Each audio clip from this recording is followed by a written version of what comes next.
Chapter 21. Downstairs, Esmeralda sat with Virginia in the study, going through the family photo albums. They were on the floor, gently flipping pages. Virginia talked and reminisced for a long time. She alternated between laughing and crying. Each time she fell apart, Esmeralda helped put her back together, but without any telepathic assistance. That type of violation was anathema to her.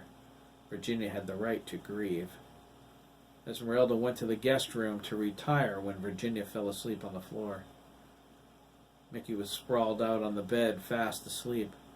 She moved him gently over and got into her night clothes.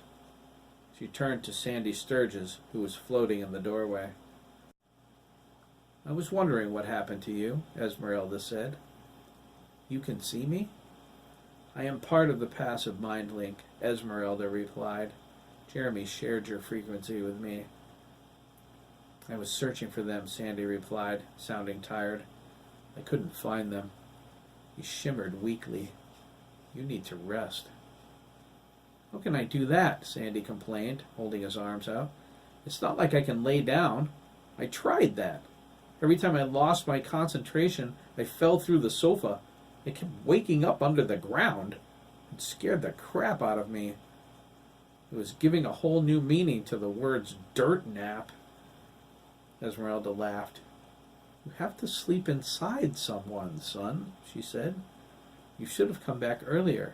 You could have asked someone if they minded." "I just, get inside them?" "That's all there is to it." "I think I know someone who won't mind," Sandy said, floating through the ceiling. "Good night." "Good night, child," Esmeralda whispered. "Pleasant dreams." Sandy came up through the floor in the bathroom. He got his bearings and stepped through the wall into Chris's room. He was flickering now, so tired he could barely keep from fading away. He searched every house within 10 miles, looking for Bremen, Hiram, and Margaret. He vowed to keep searching until he found them. No one else was dying if he could help it. He wondered why the song of the world's sadness intensified every time he repeated that vow. Sandy floated over to the bed. He shook his head, a quirky smile on his face. Chris was in Dabney's arms. Sandy was surprised how much he approved. He loved Chris, but he could never be in love with him. Being gay, Dabney would bond with Chris in ways Sandy never could. He liked how close they were, how easily they fit into each other, and the way Chris was gently stroking Dabney's freckled shoulder. He held Jack Jr. on the other side, but for a completely different reason. Jack Jr. was curled up against Chris, fast asleep, feeling cuddled, warm, and safe.